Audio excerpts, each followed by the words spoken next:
Hey everyone, Dockwell here, and welcome to another video. Today's video is going to be the carry tier list for patch 7.32b, and before we get into it, I just wanted to say they may release a C patch before TI, but they pretty much have to release it this week, and if they do, I don't think they're going to change a lot. They might just, nerf some very strong heroes, like Void, like we'll see in a second, because he's S tier, but they might just nerf some of the strong stuff, but generally I think the patch is pretty balanced, pretty good, and I don't think they're going to change anything huge, because they have like only 3 weeks until the last chance qualifier, so keep that in mind. I don't know if they're going to release a patch, but they could. Either way, I'm just going to release every day this week. We're going to have one tier list video for each of the roles. We'll start off with carry like we usually do. And as always, I look at the trends tab, Dota 2 Pro Tracker, and also the recent qualifiers that just happened for all the regions that just ended. I look at all those games and kind of just put all the statistics together, kind of rank everything, and then have my opinion in there as well. So without further ado, let's just jump into the S tier of the carry tier list. And the S tier, there's one hero that's sitting alone at the top, and that is Faceless Void. And I think this hero definitely deserves the S tier rank, but also just the fact that he's sitting there alone is also deserved as well, because this hero is just far and away the best hero of the patch. Now, if you didn't know, if you weren't paying attention, you don't remember, 7.31, whatever letter we were on at the time before 7.32 came out, this hero was already A or S tier, and they nerfed the shard. They nerfed the range of his shard by 100 for time walk, but then they actually buffed time walk overall by 200.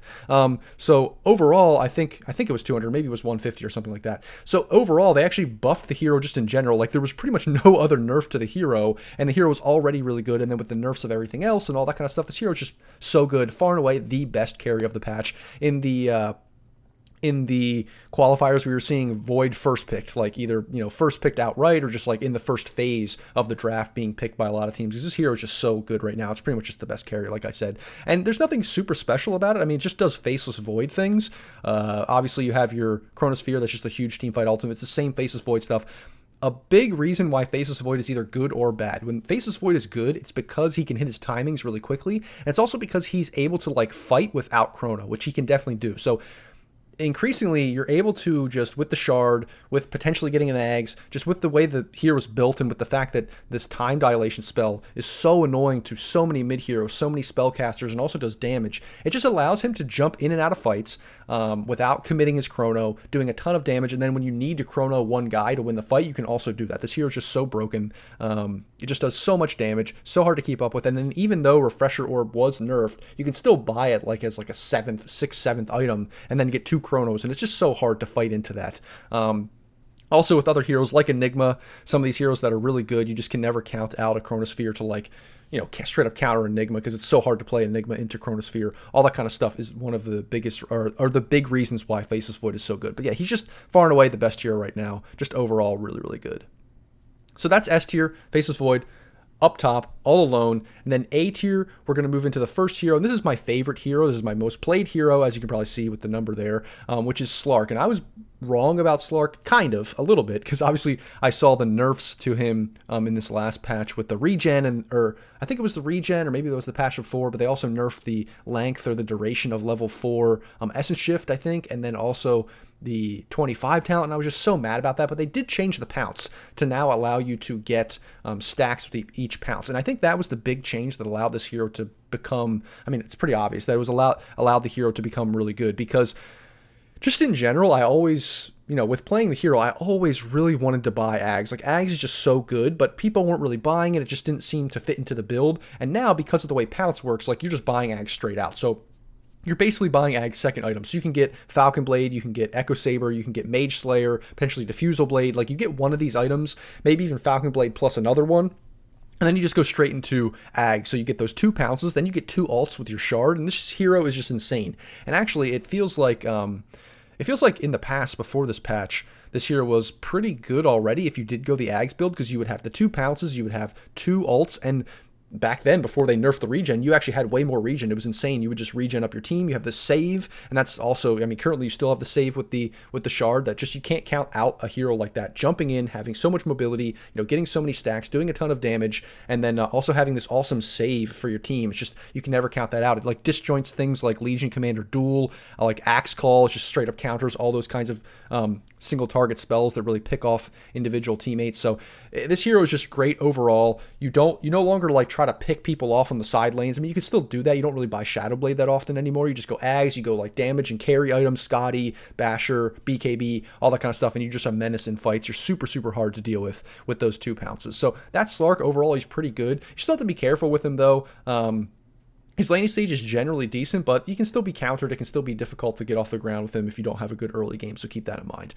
So that's Slark. Next, we're going to move on to Ursa. Ursa, another hero that I really like to play. This hero's been pretty good for a long time now. This seems to sometimes get nerfed. They don't really pay too much attention to it. You know, it's changed a little bit here and there, but it just always seems to be kind of consistent in the meta and really good. It's partially because, obviously, this hero takes Roche really well, and Roche is just so important in the game in general. But I think they just haven't really nerfed too much about the hero, and the hero doesn't like come.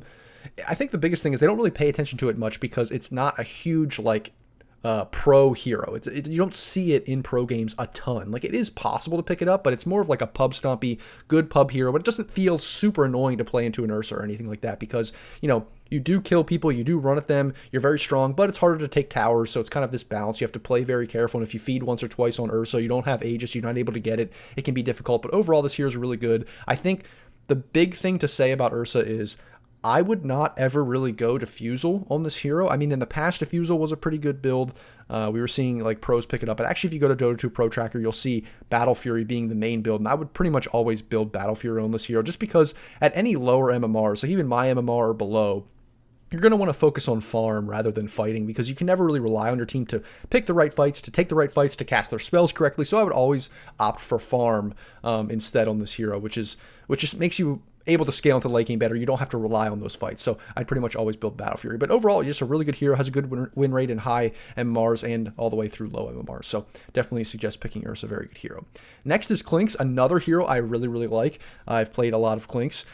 This hero in the past was, I mean, they've changed this hero so much. So if you don't know, about a year ago, they changed the hero again to now make him more of like this kind of farming, almost Medusa-like hero, where the whole point of the hero is you farm for like 20 minutes with your new Q spell. They took away Strafe and added Burning Barrage, I think it is, where you just fire a bunch of arrows. So in the last patch, 7.32, they actually buffed that spell to allow you to, like, they shortened the duration, which actually means you fire arrows quicker. And then they also gave you more arrows. Like in the early levels, you used to only fire like 3 arrows. It was kind of a useless spell until you maxed it out. Now it's actually kind of useful for getting last hits, for harassing in lane, these kinds of things. His laning stage was the biggest problem with the hero, and now it's a little bit better with that buff to his Q. And this hero, it basically works, like I said, like kind of like a Medusa. You farm pretty quickly once you get your Maelstrom, and then for the first like 20 minutes, you may, you know, fight with your team, you may take a tower, but you just farm and farm and farm, and then once you have hit your like 3 or 4 item timing, this hero just does insane damage. And now with those small buffs to the Q as well, and your level 20 talent, which you get even more arrows for your Q, it's just absolutely ridiculous. You shred people. You just use Gleipnir, and you kind of stick people in place. You just melt supports. You can even melt carry heroes, and if you get a Hex later on too, you can just Hex them, you know, Gleipnir them, and then just use your Burning Barrage. You'll literally melt like almost every carry in the game. Like, even if they have like 3k HP, it's absolutely ridiculous what you can do on this hero with like Daedalus and stuff like that. It's kind of insane. So this hero is all about surviving the early game, getting your farm, not losing your lane, getting your Maelstrom, farming for 20 minutes. And if you hit those timings, like, you're going to win so many games if you know how to play the hero. Run around, split push, so hard to catch you, and you do insane damage so quickly in fights. So that's Clinks. Now we're going to move on to Pudge. So Pudge has just been like on the rise, obviously with the changes to his passive like a couple patches ago. He just has been so good, and I think he did get like a small nerf, but it really wasn't enough to make him that much worse. So I think as a carry, he's like predominantly being played as a carry now. Like off lane, it's kind of hit or miss. Mid, it's not really the same as it used to be. It's not as good. But carry, this is like the main place this hero plays now, which is very interesting. And I'm putting it up here, obviously, a little bit as a meme, but obviously it's getting picked in the pro games, in the actual professional games. Like, people are having success with it. So I think it's legitimate. Like, this hero is very hard to fight into with Ags. If you get your farm, like, that's the thing. That's the reason why this hero is more of a carry, because if you can get your farm, you're super hard to deal with. And so as a carry, your farm prioritization is number one. Like, your team is playing around you getting your farm, so you're almost guaranteed to get your farm. You have a good laning stage overall. You can go into the jungle, you can take stacks, and you come out, you know, 15, 20 minutes, you got your Ags, you are super tanky, you're so hard to deal with, and then you just scale with these insane item timings, and you just get, like, you participate with your team, you get so many kills, you have like 5k HP, ridiculous hero to deal with if you can pull it off. But I will say in pubs, it can be more difficult because if you just get crushed in lane or your team doesn't fight around you, don't get those stacks from your passive, it can be a little bit more difficult to execute on this hero. Just keep that in mind. But because playing as a carry, you just kind of walk in, you blink in. You don't really need to rely on hook to catch people out like you do maybe as a position 4 or 3 or something like that. So that's Pudge. And I'm putting him at A tier, and I think he kind of deserves it. Maybe you could say that he's a B tier hero, but regardless, I think it's cool to put Pudge up there. It's really awesome that Pudge is actually good now. So those are all the A tier heroes.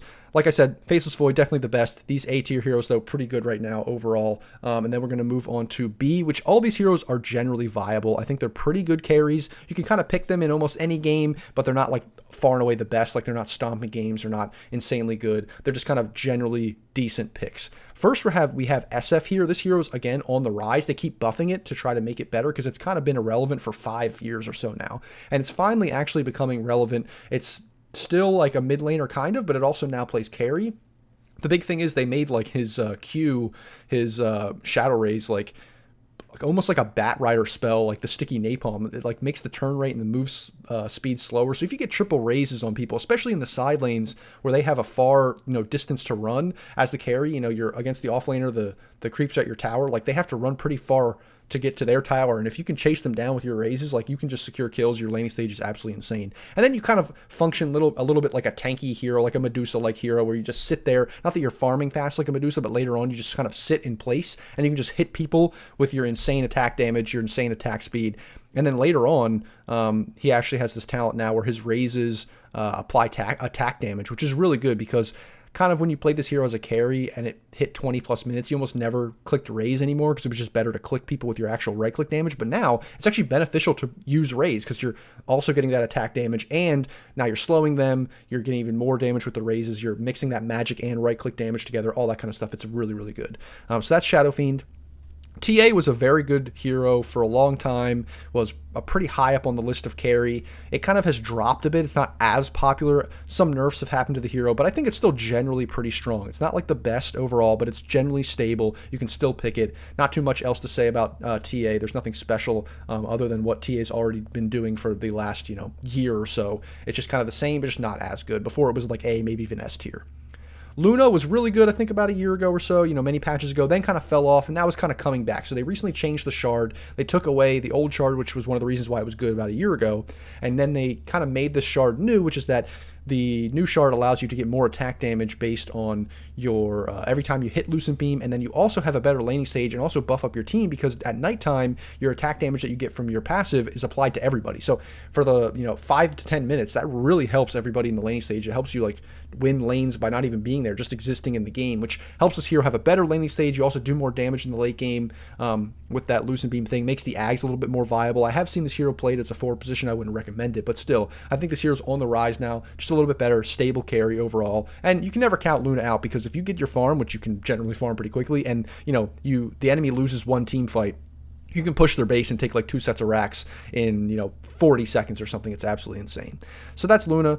I'm next putting Weaver up here. I think Weaver's generally pretty good for things that Weaver does. I don't think Weaver is doing anything crazy special. There's nothing super new to the hero. I do think that obviously the change to Shard wasn't that good, and I think it was the other Shard was better, but for whatever reason, this hero still seems to be pretty viable. I think it's mainly like the laning stage, just hero matchups and stuff like that. If I had to look again, I might put Weaver down in C tier, but I'm just going with the statistics and saying it's generally good right now. Same thing with Lifestealer. These two are maybe controversial to put in B, but overall they seem to be having success. They're kind of on the rise. They could potentially be C tier heroes, but I generally like playing Weaver. I like playing Lifestealer. They're the heroes that I enjoy playing, so I kind of put them up here because I'm seeing them have success and I want them to be better. So I think they're just generally viable. They're nothing super special to like get into about these heroes. They just kind of do what they do. I have seen Lifestealer go the Ags build, just to keep in mind. The Ags where you can like infest an enemy. That can be really effective against heroes like Slark and some other heroes too. Invis, like maybe Clinks. Some heroes that can be really annoyed if you have vision of them. They want to kind of dip in and out of fights, so keep that in mind. Next we have Drow Ranger. Drow Ranger's like, I guess you would say a budget Clinks almost. Like it's kind of similar in the way that it works. It has a farming spell that's kind of AoE and clears creeps and can farm ancients and that kind of stuff. And then you sit in the back and you do a ton of right click damage. It's almost like the same thing as Clinks. It's just you don't have the move speed that Clinks does with the invis. You don't have that extra ability to like move in and out of the fights, and you don't just like burst people down, just kind of more of like a slow sustained damage, but you function a very similar way. And so you're kind of, like I said, the budget clinks, just decent overall, but not the best. Now we see Morphling. I think if you're like a Morphling player and you just generally know how to play Morphling, he's pretty good right now.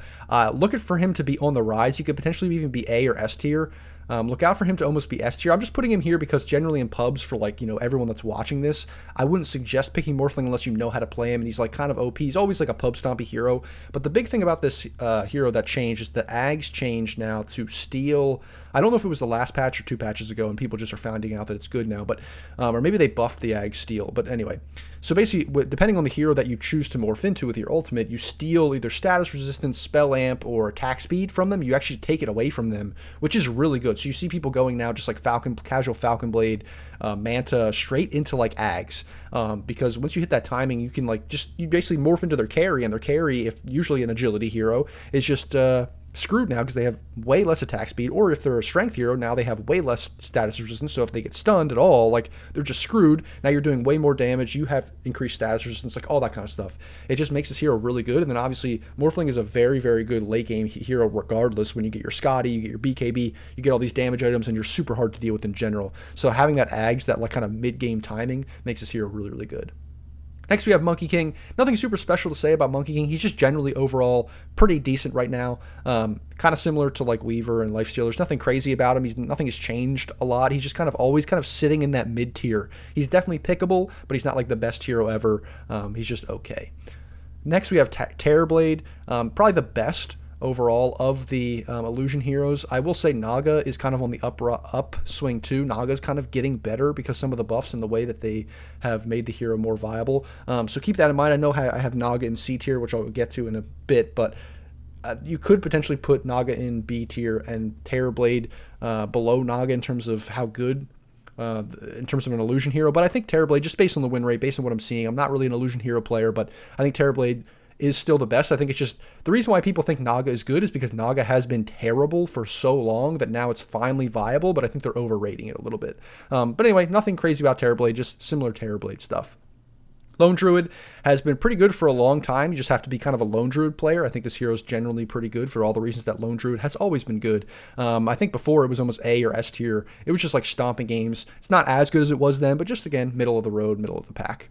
Arc Warden, consistently getting some small buffs. When I see this like hero in a game, I mean, these are kind of all cheese picks here, but when I see this hero in a game and it's a good Arc Warden player, like, dude, late game, this hero is just completely ridiculous. It just feels so broken. It does so much damage. There's so much control.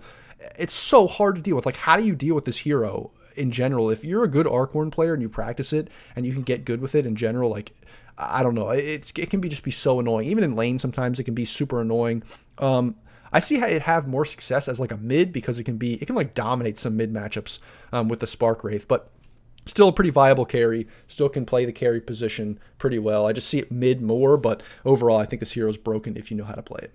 And then lastly, we have Sniper. Some people are putting Sniper higher. I like Sniper. I think he's pretty good. I actually think because of the way they've changed him, I recently did a guide on him, that he's kind of more of an actual viable hero now to play in not only pubs, but pro pubs and potentially even pro games, even though they're not really picking him that much. But he still has the same weaknesses, but he's generally a little bit better. I still think, though, that the hero has the same problems, can kind of be, if your team loses all the lanes and you have nowhere to farm, you can obviously participate, but it still can be very annoying to play a Sniper. So that's why I put him in B tier rather than like A tier, because if you're in lower MMRs, he can stomp, but it feels a lot like it's not really reliant on you. If your team's doing well, they don't get crushed in lanes, you have a decent game, you're going to have a good time with Sniper. If you are behind and your team loses the lanes, you don't have the best time and all the towers are taken, which can happen a lot in this meta, basically, because it's so, they remove the mid-camp farming thing, everyone is just kind of like putting more pressure on the map, which can definitely happen to Sniper, then it feels bad. Like, it feels like there's so little that you can do to actually push out the map, split push, and open the game up. You just kind of have to turtle and hope for the best, which is kind of annoying. So that's why I put him in B and not a little bit higher.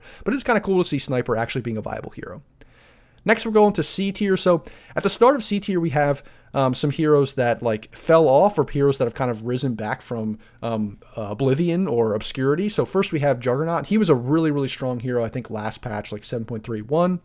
Probably A or S tier. I had him last time. He's generally fallen off. They nerfed him, and this hero is just like kind of weird. He's a decent overall hero. You can still pick Juggernaut. It's just before with the fact that he could like spin on top of people and just like chase them down. I think they reduced the move speed. It just felt like this hero was like moving at haste move speed and spinning on you and killing all the supports, and he didn't even need to commit his ultimate to do anything. That build, it's not that that build has been taken away, but it just doesn't feel as strong, and that's the big thing with this hero. He's kind of like Void in the sense of if you don't have to commit your ultimate to kill people, that's when the hero is really strong. It doesn't really feel as good anymore. It feels like you almost still, you can't really run in and just spin people down like you used to. You can't chase them down. You can't do as much damage. You can still do it, of course. He's still viable. He's not like D or F tier, but he's just not as good as he once was and has fallen off significantly. Next, we have Troll. Troll is actually on the way up. So I think this hero is still never going to be really that viable until they change the ultimate, but I think they made the root actually pierce BKB now. I think that's the big thing that changed with this hero, that's significant. I mean, you get Basher, you get the root, obviously naturally with your ability, so it's basically this hero hard counters BKB in a lot of ways, even before you get Basher, so that obviously makes the hero viable, but I still don't think it's ever going to be like a top competitive pick or really super good until they change the ultimate, but it is on the rise, so I'm putting it up here. I think it's still like a C tier, but it's generally having some success, so I'm going to put it up here. And hey, if you can man fight people and you can like snowball with this hero and you can group up with your team, it's super hard to fight into this guy. It's just that, you know, he can get easily controlled. If you're behind, it feels super annoying. So that's Troll. Next is Spectre. Spectre, again, on the rise. It was nerfed a long time ago, like into the ground. It just hasn't been relevant since then, but it's kind of been getting some small buffs here and there. The new Ags that it was introduced for the hero like a year or so ago, whenever that happened.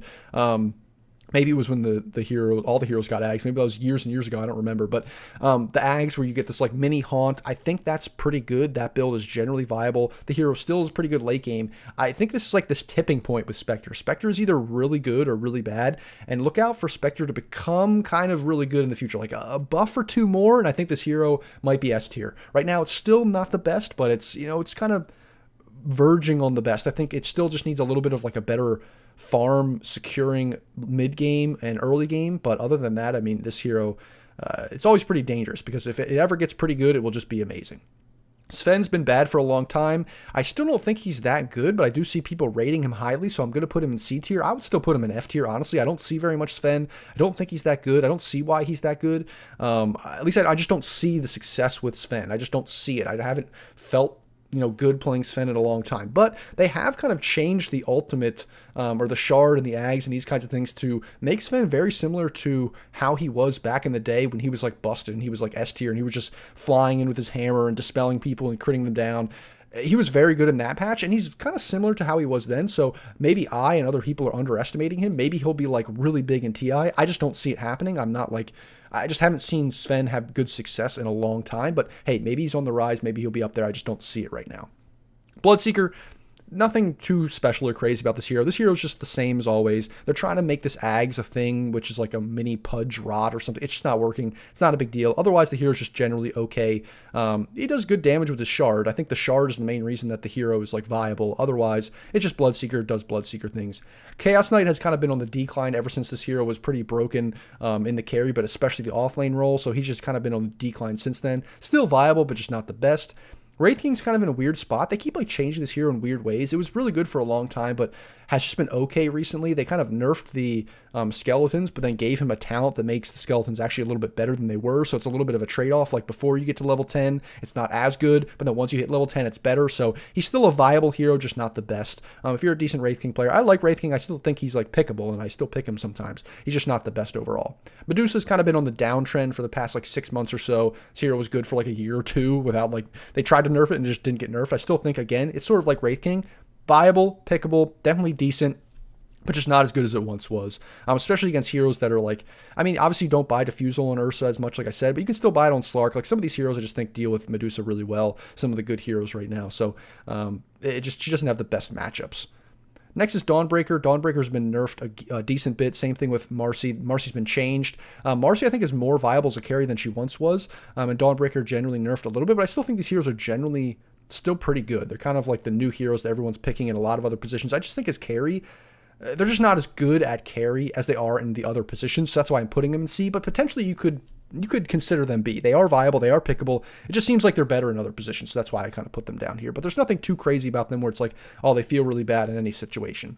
And then lastly, we have Phantom Lancer and Naga Siren. I already kind of talked about Naga a little bit. We have PL here too. They definitely feel viable in some ways. Like PL can still get out of control later. Naga can still split the map, push all the lanes, and be very annoying. I think, like I said before, I think people are overrating how good Naga is. I just think it's kind of viable now, where before it was terrible. And then PL's just at a spot where it's not the best, but it still feels okay. You can still pick it. It just isn't completely garbage, but it's all about really matchups, I think, for a lot of these heroes right now. A lot of the illusion heroes, it is all about matchups. What is good in the meta in general, but then also what's getting picked in that game, and is there any really wave clears, or anything to deal with you? Is there anything from stopping you from getting fat? And then once you do get fat, can they deal with you at all? And if the answer is no, you can just run over those games. But if they can clear illusions really well, and they can kind of hunt you in the jungle and prevent you from getting farmed, these heroes cannot feel good. Usually the illusion patches where they're really OP, it just feels like no matter what game you pick them in, you just can't deal with them for whatever reason. So that's not really one of these patches, I don't believe. So that's C tier.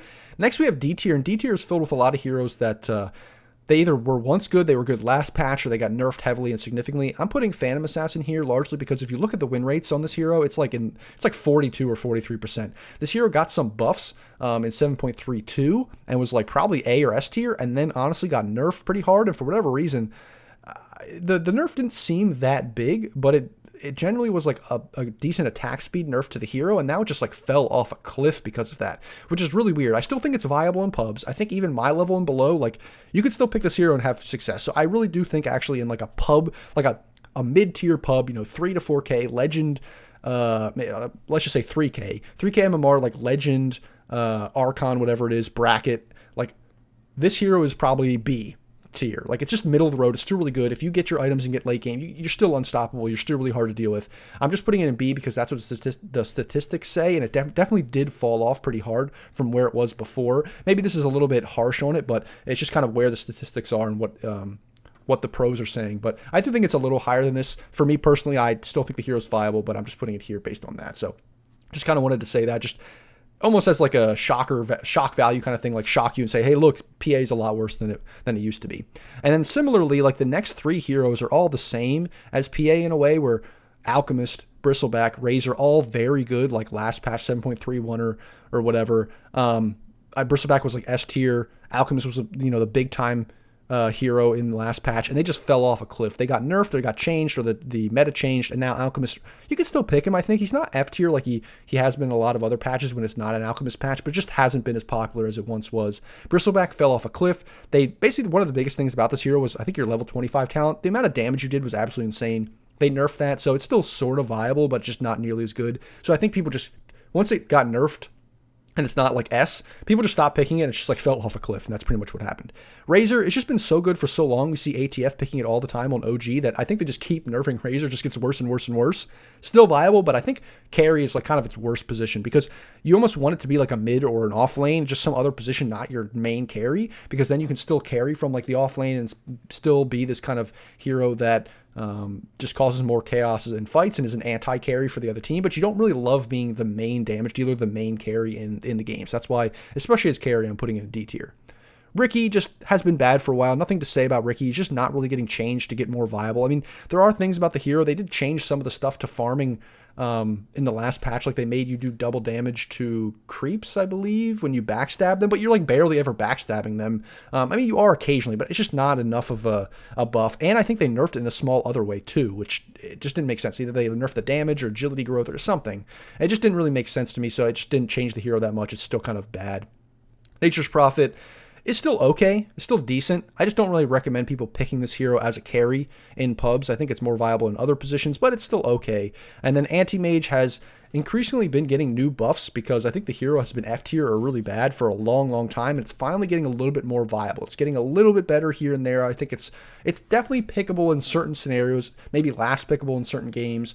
Still decent in pubs. Like, if you get to your 4 or 5 items, you can still be very strong in almost every game, but it's like, are you going to get there? Because you still don't participate very much in the first 20 to 30 minutes. So that's just Anti-Mage, just how it works. And we see the meta shifting a lot. Like, look at this, Slark, Ursa, Clinks. I mean, Clinks farm still, but like Pudge, even Faceless Void with his ultimate, like, they're getting involved way more than this guy. He's just doing nothing for 30 minutes, and it's kind of annoying that unless he's playing against like a Leshrac or a Storm Spirit, it just feels so useless for 30 minutes, and that's the big problem with Anti-Mage. And then lastly, we have F tier here. We have Huskar. I don't think this hero is really a carry right now, just not very good. He's pretty successful, I think, as a mid. He's decent as a mid because mid is all about dominating the lane and not necessarily farming, which he's good at, but carry, I just don't think he's very good. Gyrocopters, this hero is like not even really a core anymore. It's mostly a support, honestly. It just doesn't feel good at all to play Gyrocopter. And then Tiny is more of a mid in a forward position. The carry Tiny has just been nerfed to the ground. They even nerfed it again, even though it wasn't very popular. They nerfed it again in 7.32 to make like, because they nerfed the attack speed overall or whatever as a percentage instead of a flat number. So now Tiny carry is just dead. Like, do not pick this hero as a carry. It's mostly a mid and a forward position. So that is the carry tier list for patch 7.32 and probably the patch for TI. So as always, guys, like, comment, subscribe, all of those kinds of things if you enjoyed the video. Go to my Patreon to support me if you want to see more videos like this into the future. I also offer coaching there as well. And as always, guys, thanks for watching, and I'll see you in the next video.